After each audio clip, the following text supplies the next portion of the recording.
Lesson 4.4, Quadratic Applications. For this lesson, we're going to take a look at real world problems. Many of you all may be wondering, how does any of this apply to the real world? When will I ever use this? Well, here are some examples that we're going to look at where solving quadratics is very helpful. So in this lesson, we need to first identify again what a quadratic looks like. So here, given the first quadrant, we're going to use the first quadrant of the coordinate plane. I am going to create a parabola. Now, for most of our application problems, the problems involve something's being thrown in the air. So if something's being thrown in the air, it's going to produce an upside down parabola. So when we throw something in the air, it will have a path that looks like this. We all know that what goes up must come down according to gravity. So again, if I throw something in the air, it's going to look like this. Now we also know that this is our y-axis and this is our x-axis. In previous lessons when we were dealing with linear, we identified that the x-axis most of the time is dealing with time. It is an independent quantity because as time changes, it causes something else to change. And in this case, we're going to be looking at some examples where what happens as time is passing when I throw something in the air. So in most cases, our y value will be the height. Again, we know that if we throw something in the air, what goes up must come down. So that means that at some point in time, our parabola, the item that's being thrown up, will have the same height at two different times. So for example, if we say this is 1 second, 2 seconds, 3 seconds, 4 seconds, 5 seconds, and 6 seconds. So this is the path of the parabola of the item as it's being thrown in the air. So that means that at 1 second, and as well as at, we're going to say 4 seconds, this object will have the same height. Let's say this is 10 feet in the air. So if I were to ask you, what time will the object would be 10 feet in the air, you would tell me at 1 second and again at 4 seconds, because again, what goes up must come down. I can also ask you, when is the item in the highest point, meaning the vertex? When is the item at its highest point? The highest point would be the vertex, and so in this case, we will say this will be the vertex. And my graph is a little off, but let's say that's at 3.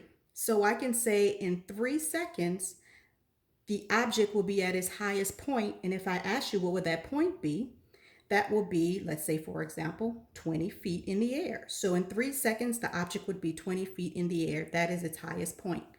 Remember, we call this the vertex.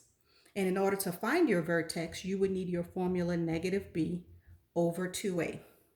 So all the things that we have done in lessons 4.1, 4.2, and 4.3 will be needed for 4.4, where we are solving quadratic application, meaning real world problems. Some of those lessons we also understood to solve a quadratic, you need to have your quadratic equaling 0. So as we're going through these problems, let's make sure that before we start solving, that our quadratic equals 0. We also identify that there is more than one way to solve a quadratic. We've learned how to solve by graphing, we've learned how to solve by factoring, and we've also learned how to solve by using the quadratic formula. In these particular problems, graphing is an option, but it's the most tedious one and it's very hard. So you will see me solving by factoring or by using the quadratic formula. So again, in order to do that, your quadratic must equal 0. So I'm initially going to start off by factoring, solving by factoring, because that's just my preference. However, you can't always start off by solving your quadratics by using the quadratic formula. If I can't factor a quadratic, then I will use the quadratic formula, because if there is a solution, I may not be able to find it by factoring, but it's possible that I can find it by using the quadratic formula. So we're going to go ahead and get started with solving our quadratics. Here we have an archer shoots an arrow into the air. The equation that describes the path of the arrow is h is equal to 15t minus 15t squared, where h is the height, meaning y, in meters, and t is time, meaning x, in seconds. First question is, what does the coefficient of t squared tell you about the direction of the object is moving? Well, my coefficient here for t squared is a negative 5. We all know that negative leading coefficients for quadratics tells me that my quadratic will open down. So once again, that tells me that my quadratic will look like this. This is a negative a value. Negative leading coefficient tells me that my quadratic will open down.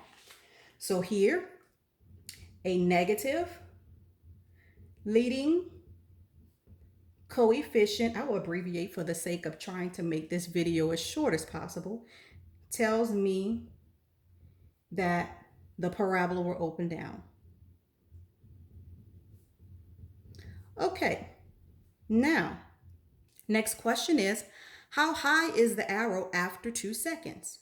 So here they're asking me how high, so they're asking me what is the height when time is 2. So going back to my original function of h is equal to 15t minus 5t squared, the information I'm giving is t is 2. So here I'm going to plug in a 2 for time, because again, I want to know when will that, how high will that arrow be in 2 seconds. When you solve this, h is equal to 30 minus 5 times 4. H is equal to 30 minus 20. So h is 10. So the height of that arrow will be 10 feet high. Again, for this problem, they're telling me that the time is 2, and they're asking me what is the height. So again, time being x, in this case t, I'm going to plug that into my equation, and I'm discovering that the height will be 10 feet or 10 meters. I'm not sure which they are using. Meters, sorry, meters. All right, when will the arrow be 10 meters high? Well, for this question, we've already discovered that it's going to be 10 meters high at 2 seconds. But once again, going back to my diagram, what goes up must come down. So it's possible that it could be 10 meters high at another time. So we're going to find both of the times. Here, because they're asking me when, so I am solving for t. Consider these to be x's. When the arrow is 10 meters high, so they're telling me the height is 10. So I'm going to solve both ways for this video. When you are turning in your homework, you do not have to solve both ways. Some people may prefer factoring, some may prefer quadratic formula. I'm going to solve using both, but then you need to decide when you are working your problems which one you prefer. Again, if you start with factoring and you don't get an answer, definitely try the quadratic formula, because there may be an answer, but you may not be able to find it using factoring. So most people just go straight to quadratic formula. But I am going to use both. So here I'm going to solve this problem by factoring. So again, my original problem is h is equal to 15t minus 5t squared. They're telling me the height is 10 meters. So I'm going to plug in a 10